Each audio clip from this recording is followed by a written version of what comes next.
Hey guys, embracing entrepreneurship is one key to unlocking your full potential, fostering innovation, and realizing your dreams at any stage of life. It's the vehicle through which we can all leave a unique imprint on this world. I firmly believe that, and that's what we're going to talk about today. Now, it is my pleasure to introduce Duane Cerny, a true embodiment of the spirit. Duane is a multi-talented entrepreneur. He's known not only for being the co-owner and proprietor of the Broadway Antique Market in Chicago, which is, by the way, Chicago's oldest and largest multi-dealer antique store, but also for his work in the entertainment industry. He has gone under the alias of Danny Alias, and that saw him rise to fame with his hit in the 80s called Civil Defense, The War Dance. Duane's experience ranges from executive search to performing on TV spots and stand-up comedy.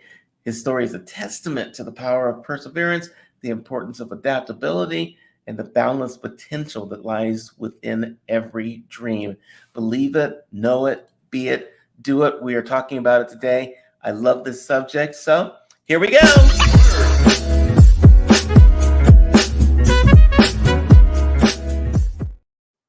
Duane, you are awesome, and I am so happy to have you here on the show today. We are going to talk about entrepreneurs and how you did it, how someone else can do it. So, welcome. Thank you, Michael. What an introduction. I'll be right back. It's all you, man. It's all you. Let's jump into this entrepreneurial thing. Just tell me a little bit about your background, your different experiences, what led you to become an entrepreneur, and why you're not working in corporate like everybody else. Reader's Digest version is that after college, and I went to college on a poetry scholarship, which my father said, "What are you going to do with that? Sit on a mountaintop." Mm-hmm. And he was pretty much right about that. And so the first three jobs out of college were editorial assistant at a publishing house and legal word processing at a big firm, and and every one of them went out of business within 6 months of my being hired. Wait, what does that say? What does that say? Well, at first too, when you're 21, I was out of college at 21. I ran through college, and I did initially. I mean, I was a kid, and I go, "It's me, it's me," and I think so many of us do that too. That just this that whatever rejection you get, it's me. Oh well. It wasn't me, and actually, it's rarely you. They're just circumstances. It's just the effing world. Shit happens. Sorry. Okay. Right. But by the third one, I went, "Come on now," and I thought, because that one was one of the legal word processing ones, and I thought, well, I could go out of business myself, that's my theory in life. Mm-hmm. So why don't I just start a business? And what happens? I go out of business. I've had good experience of working for people who go out of business. So yet that never happened. I was doing legal word processing just on my own, and then with hiring a staff of people, and because I knew how to do it. Though it was very dry, I would say, because you're editing people's wills and trusts, and it's a little dry. It wasn't scratching the itch for me. So on the side, a friend of mine came along and had suggested doing some musical things, and I thought, oh, well, that would be great, because basically poems are lyrics, and so writing lyrics for songs, and hey, that's great. And the other thing I would do on the weekends is I would go and just junk around. At yard sales and flea markets and antique stores and things like that. And I didn't know anything about the antique business, anything. And my whole apartment was furnished from my mother's 50s cast-offs from their first apartment. So a lot of blonde furniture. So I think a lot of this was just following things that I liked, following things that I really enjoyed. And I got to the point where actually doing the music led to licensing music and recording music and selling music, which is a really tough business. Mm-hmm. But I did it. I didn't lose my shirt. And as it would go along, get further into how I got into the antique business. But and then I stopped doing after, I don't know, 5 years or something like that. I stopped doing the legal word processing because I just didn't. I was just bored, and again, it just wasn't feeding my soul. And I was like, oh, I've packed away a little money, and I'm going to just try some other things. I was like very concerned about turning 30 and not being happy. Not that the number meant anything, but it was more about just my being happy with myself and what I was doing. What I really want people to hear here is that you went to school on a poetry scholarship. One, I've never heard of that. But the fact is, you were in the arts, and you came out of the arts and you decided, I'm going to do something, with my art. I want to do something that makes me happy.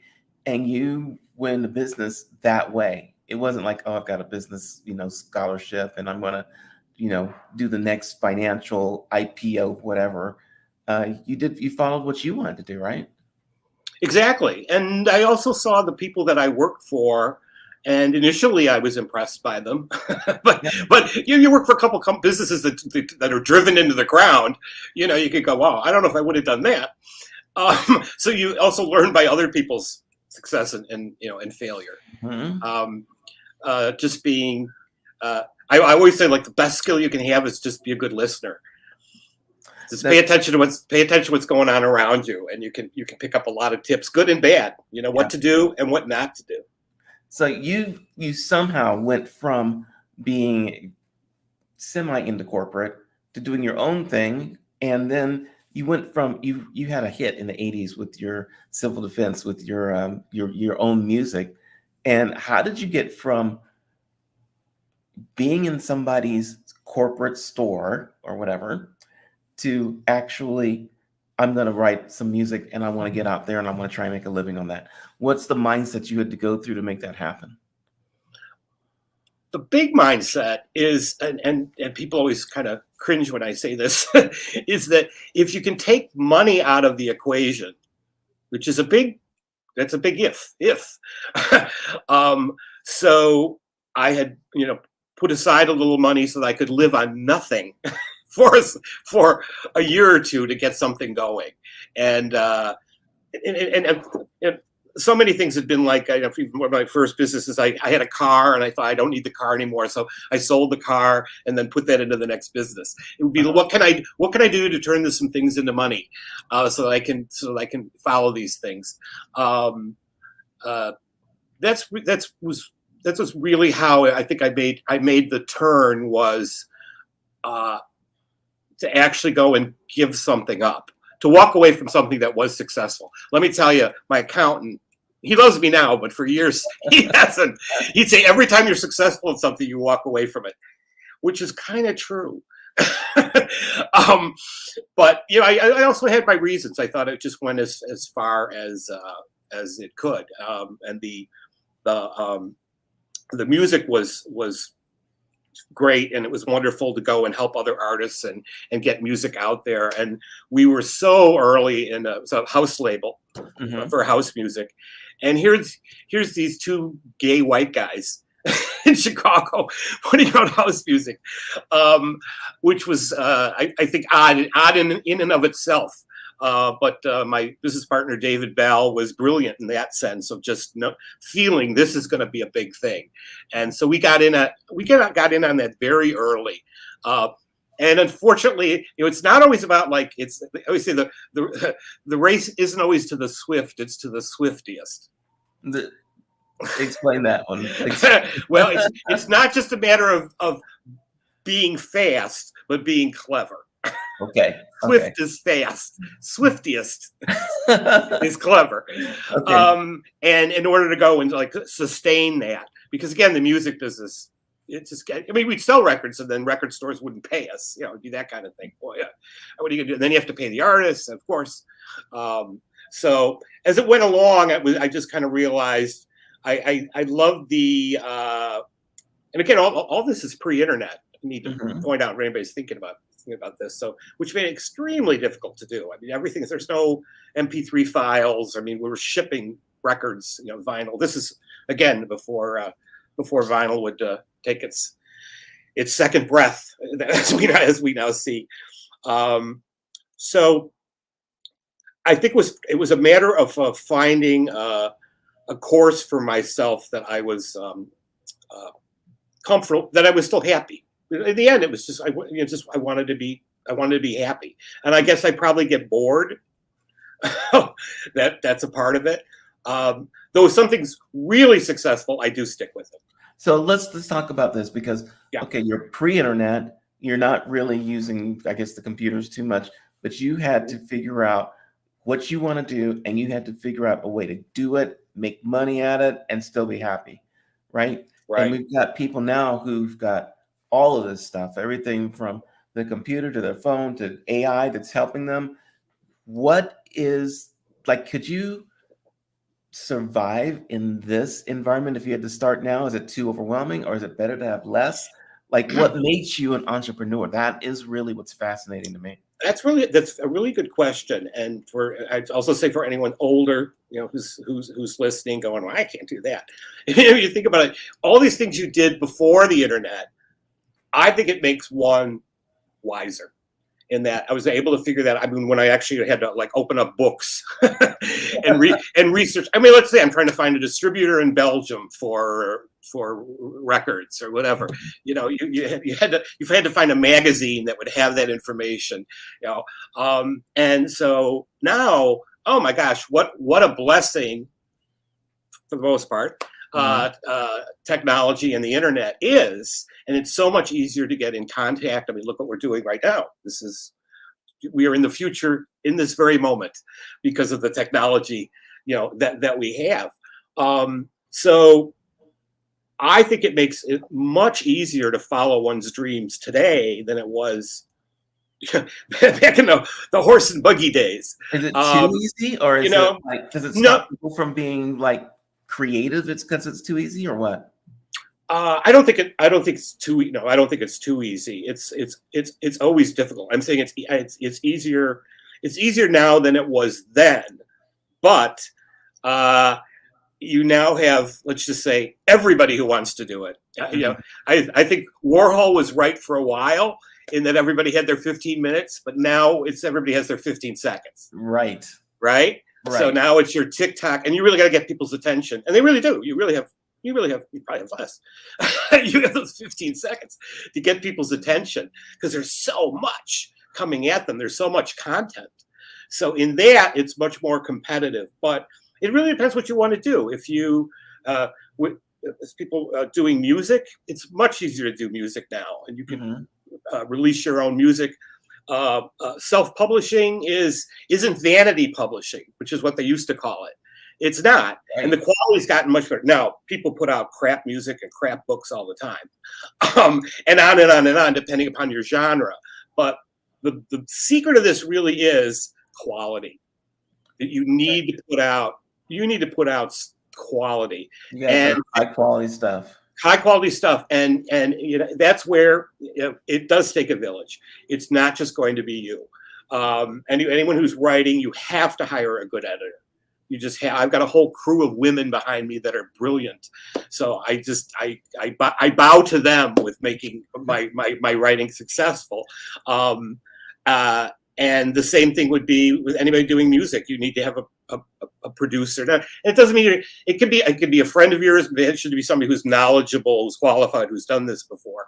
Doesn't necessarily have to be a friend, but don't think it's just going to be. I can do this myself. Even now, I can't. What I realized is, I need a 24-year-old to explain TikTok to me, and to do that for me. And there's nothing wrong with that.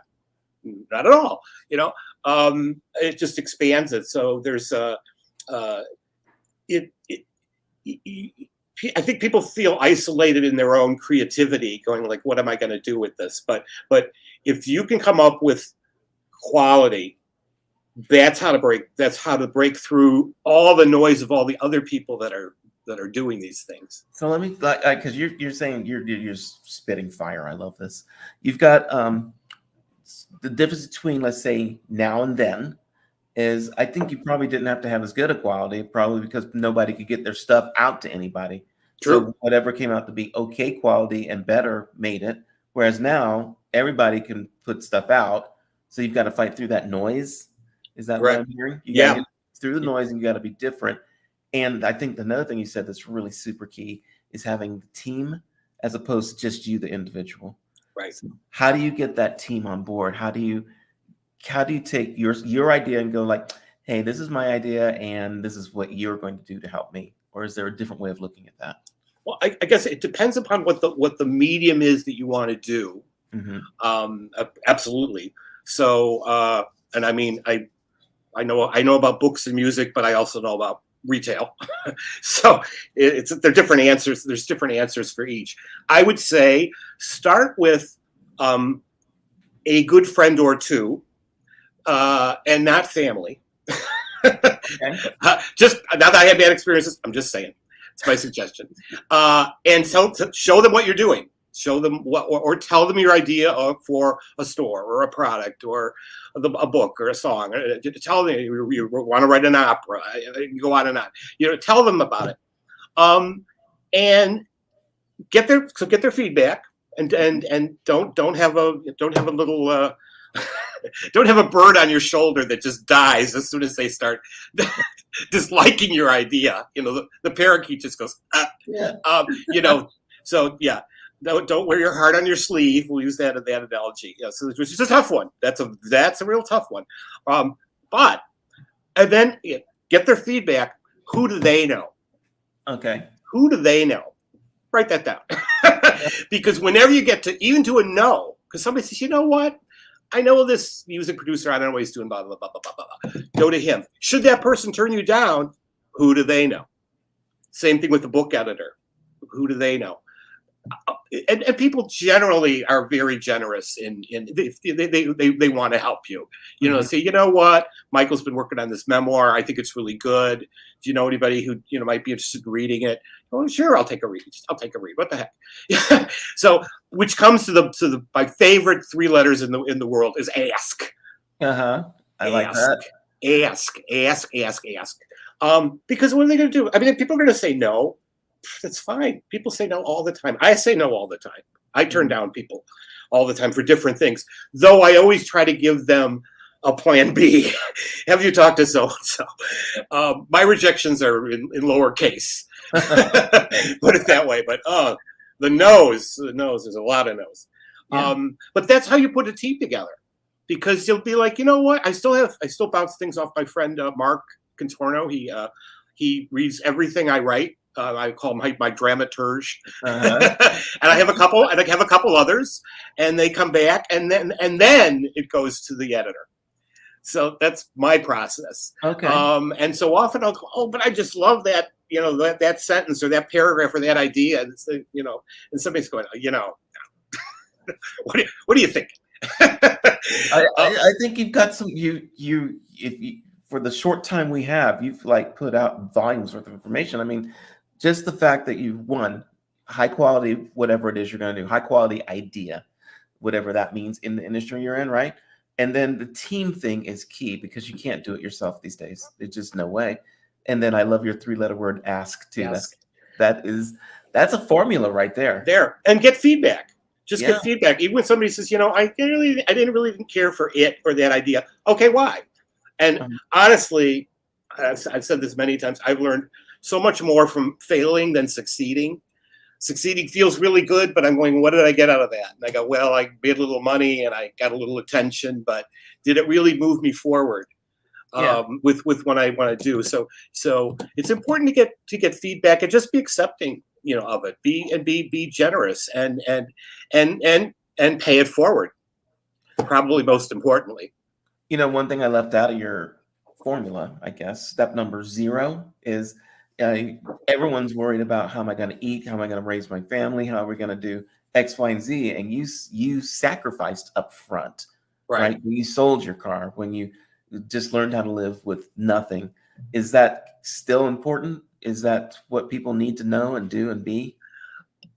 I think it's a part of it. One may need to do that and say, and people going will say, I'm gonna I'm going to step back because I want to finish and get my degree in something. I mean, lots of people Mhm. do that, and older people, getting their education. I'm also going to say, not a popular thing, but I try to stay up on like what's going on as far as entertainment. But I'm going to say this though, if you really want to be creative, there's so much content out there for you to watch, which you should Mhm. stop watching. Too much content, right? Right. It's just like, there's only 6 more seasons of this show and then I'll be done. It's time, but it's time. That's time that you're not working on what you Mhm. want to do. And all these things, and trust me, there's lots of shows I want to see, and maybe I will. But here we go. Time and money. Time and Yeah. money, and we don't talk about time enough. I mean, and what a precious commodity it is. So if one's just cut out, a large portion of their viewing, so, stay in touch with what's going on in the world and the news. That's Mhm. important, but maybe limited, but just be aware of what's going on. But as far as all the with what's on HBO and Netflix and Showtime, and you could just go, because we all do this. We all go down the rabbit hole, and you lost 3 days. Yeah. You're Yeah. you're current on Miss Maisel, or whatever, and you could be spot on and having a cocktail conversation with someone, which I can't. But instead, you had those 3 days that you worked on what it was that you wanted to do. Maybe it was your invention or an idea for a store or a product, or again, your whatever creative thing you wanted to do. Right. We waste so much time. Shouldn't say waste. No, Use. I'm with you. Maybe we misappropriate. They're good. That's good. Yeah, Yeah. yeah. It's in. So that's what you can give that up, and that doesn't cost you anything. It Mhm. doesn't, and in fact, it gives to you. It gives. You can always catch up. All the stuff's going to be there. Oh my gosh, the internet. What show are you missing that won't be there? Uh, A year from now. Right. It's going to be there. It's going to be there. But what's more important? And I just think people kind of just watch their life away. And it's, again, I bring up my friend Mark. We talk about this often, that not everybody has the bug in this creative that you need to get out. Not everybody has that, and it's great. It's great if you're not like just what's the word, Entrepreneurial. handicapped. But I had almost. I'm sorry. Yeah. I was gonna say Yeah. entrepreneurial. I don't know. No, but it's almost, it can be almost like an obligation to this. Why do I feel this way? If I don't do this, I'm going to be miserable, right? Mhm. And Michael, if you're not doing this show, you doing this. Well, I want to do this. Yeah. I'm I'm not off as for 2 weeks, and I don't know if I'm gonna be able to do it. My yeah, taking off will be like wondering what I'm gonna do next. right, and you're not as happy. So some people have the bug and others don't. If you don't, that's great. But if you do, you have to make some sacrifices. But you're making the sacrifice for yourself. Yeah. I wonder if there's a better word than the sacrifice, because you're not sacrificing if it's making you happy. Like I getting up, you know, watching. you're Yeah. you're investing. Yeah. I think people are going to go with from the oh my god, I'm so old. I was going to say Lord of the Flies. Where does that come from? There's these whatever new sci-fi thing is going on. That you want to. Everybody wants to be kept up on these things, but I think it's investing in yourself by taking the time away from that. Right. Um, I don't mind that at all. Like, I think that's a good way to look at it. And if anyone gets anything out of your message today, is like investing yourself. Would that be a good way to look at it? I think so. I think so. You'll feel better about yourself that you're actually doing something, that you're. I mean, I'm going to be dramatic here, but your life has meaning. I love stumbling upon a record or a book or something that was put out years ago, and it might be kind of obscure, or it actually is obscure, and I'd be totally happy in the future if I'm obscure. Yeah. You know what I'm saying? There are so many good ideas in obscurity that things people just forgotten. Like all this stuff that's in the public domain, that people are like, I don't want to see that anymore. There's some great ideas in Oh my public god! domain. Oh my gosh! Yeah. I mean, we're so fortunate in that, but happiness is truly a goal, um, and what's the opposite? The opposite is unhappy and not doing it. Um, Mhm. to me, that's never even been an option. Which is maybe that's why I do all these things. I think one of the problems that a lot of people have in the world is they don't know what they want to do, so they don't do anything. Hmm. Um, and I know it sounds kind of harsh because everyone's, well, I want to work, I want to have a family, but what is it that like feeds your soul? Is that if that's it, that's good. But you're not going to start a shop like you did, or make music, or write books, or do poetry if you don't have a single-minded focus on that, right? Right, Yeah. right. And it's I think we all get into this kind of mindset. It's like, gee, I want to do a film, and you're going, well, it won't be as good as the Titanic was, or something, Hmm. right? Or I want to write a book. Well, it's not going to be Gone with the Wind. It's Right. not going to be that. I want to be, and when I won the poetry scholarship when I was a kid, and that was given to me by Gwendolyn Brooks, and was the poet laureate of Illinois, and whose books were banned Hmm. in Mississippi, I think, but probably any number of states in the time. And I remember I did not know her well, but we spoke a few times, and she thought it was great. It was more people will pay attention to my writing, and her advice to me was, it said, she says, you make people listen. You Hmm. make people listen. And I didn't really uh, act on that for a long time. I mean, maybe again I would do some music and people would listen, actually listen, as Uh-huh. opposed to this. But I really think it took a good 40 some years to pass that I would actually have something to say. Um, Thomas Pynchon says you that, know, right? You got nothing to say before you're 40, right? You got to it's learn true. some stuff to put it out. Yeah, you really do. But I think people overshoot with like what they want to do. You don't have to create the great American fill in the blank. Hmm. You need to do something that you're happy with. And then, is it commercial? I don't know. It's the oddest things hit. Yeah, That's true. that might Um, be another thing is people, we need to stop trying to predict what's going to hit and just do what we do, right? exactly. There's just no way to predict it. And matter of fact, it's all hindsight to say, oh yeah, this was going to happen because of X, Y, and Z. Yeah. Yeah.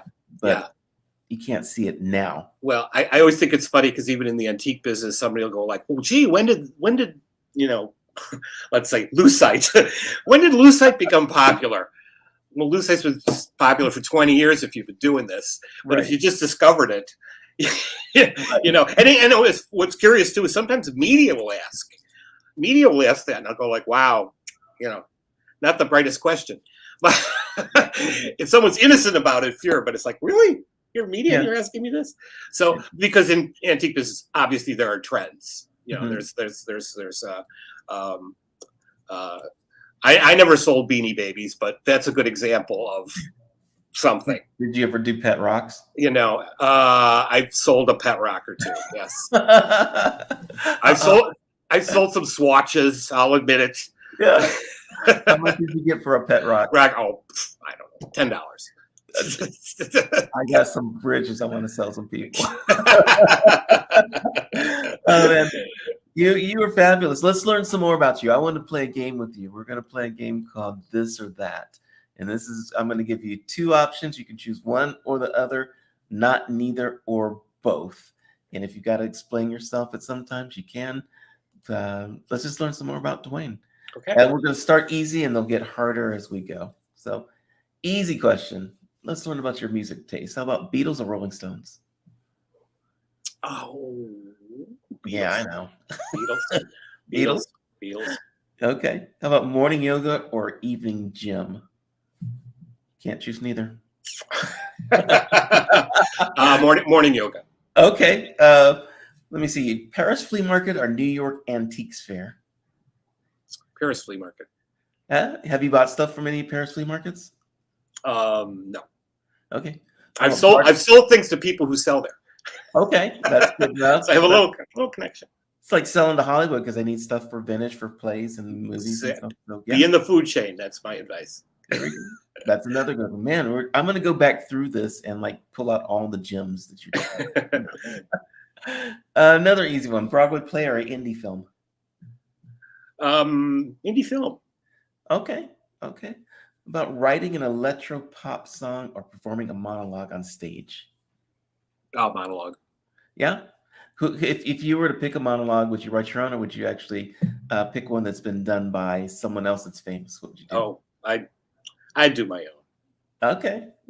What would it be on? Probably poetry. Okay. All right. How about discovering a rare piece of art or receiving a standing ovation for a DJ set? Standing ovation. Okay, there we go. How about mentorship in a vintage shop or the opportunity to remix a classic track? Mentorship. Okay. And then a week shooting a film or a week curating products for your store? Oh, shooting a film. Yeah? What kind of film do you want to do? Yeah. But what if you could do anything, what would you do? I'd like to turn some of my short stories, into short films. Okay. We're gonna have to do this again for sure, and I definitely want to hear about some of the stories that you have for dead people's stuff. So, let me see if you could choose one life of music or acting or entrepreneurship. I'll give you three there. I think I would say acting. Yeah. Mm-hmm. Yeah. Would you be a comic? Because I know you studied comedy. Everything I do tends to be a little funny or odd. So okay. I think it would just be me. It seems to come out no matter what I do. Okay. So for the entrepreneurial question, building a business based on passion or based on market demand? Oh, passion. Okay. What happens if the passion doesn't have any demand? What happens if pardon? What happens if the passion doesn't have a demand? Do you create it or do you go somewhere else or what do you do? If the passion doesn't have a demand, I think you continue. Mm-hmm. It's because it's for you. Yeah. That's not for others. Yeah. I don't disagree with that at all. It's kind of like if you're writing music, you write music for you and then the audience finds you. Yeah. No. So yeah, I the store has been that as well. I mean, we were selling 50s things in the 80s and mm-hmm. people would say, that's a lot, that's crap. It's crap, and now 50s things are mid-century modern. Right. They've been dressed up. One of the best words that I ever learned while I was living in Chicago was the word vintage. There's nothing old. It's all vintage. It sounds mm-hmm. so much nicer when it's vintage. Right. Oh my God. Does the perfect work-life balance exist in entrepreneurship, you think, or not? The perfect... no, and it's funny. I was talking to a gentleman yesterday, and when you're self-employed, it's 24/7. Oh my God, yes. There's the balance. What balance? Why would there be? It's constant. It's coming at you all the time, and then just what we're talking about now with emails and texts, and there's more formats of messaging coming at you that you have to respond to. So it's 3 a.m. Someone wants to buy a cell phone. Okay. I got 3 more for you. Okay. Pursuing a dream without a guaranteed outcome or choosing a path with more certainty? Pursuing a dream. Yeah, I am all about that pursuing the dream thing also. I think that's the way for people to go. We don't have enough time, right? So Nope. How important is it for younger generations to develop an entrepreneurial mindset? I think it's crucial. I think that's how you find who you are. With what you like is who you are. Okay. Crucial. Yeah.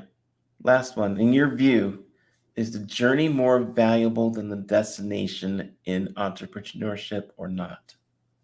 The journey is everything. Yeah. The journey is everything, because it's the people you meet along the way. No matter Yeah. what it is you do, it's people are still the precious commodity that will, influence your life, if not change it. Is entrepreneurship for money, or is it for passion, or is it for love? Is it for life? What's entrepreneurship for, you think? Well, I'd say it's for passion for life. Okay. maybe a passion for life. Yeah, you're right. Those questions got harder. But they just get harder. They get harder. They get harder. It's good, but harder. All right, you're up in Chicago. I want people to stay in touch with you. We've got sellingdeadpeoplesthings.com. I cannot wait to talk to you about that. And by the way, when you came up with that name, Selling Dead People's Things, did anyone give you grief about that title? I love it. They've given me grief about the cover of the book. The couple on the cover of the book. The cover's a little disturbing. It's a little disturbing, but I go back to, you need to get people's attention. There have been a couple of reviews that said the book is so much better than the cover. But the fact is, they wouldn't have picked the book up if they hadn't seen the cover. Gotcha. They wouldn't have read the book if they hadn't seen the cover. Cool. So, don't put the horse in the back of the cart. There you go. You've got vintageconfidential.com, and then we've got bamchicago.com. Yes. Thank you. I'm gonna leave that up on screen so people know how to get in touch with you. Thank you so much for coming on, for bringing the fire. Good stuff today. Thank you. Oh, Michael, this has been a blast. Just so much fun. Well, we will definitely do it again. I appreciate you, man. Excellent. Thank you. Bye, everybody.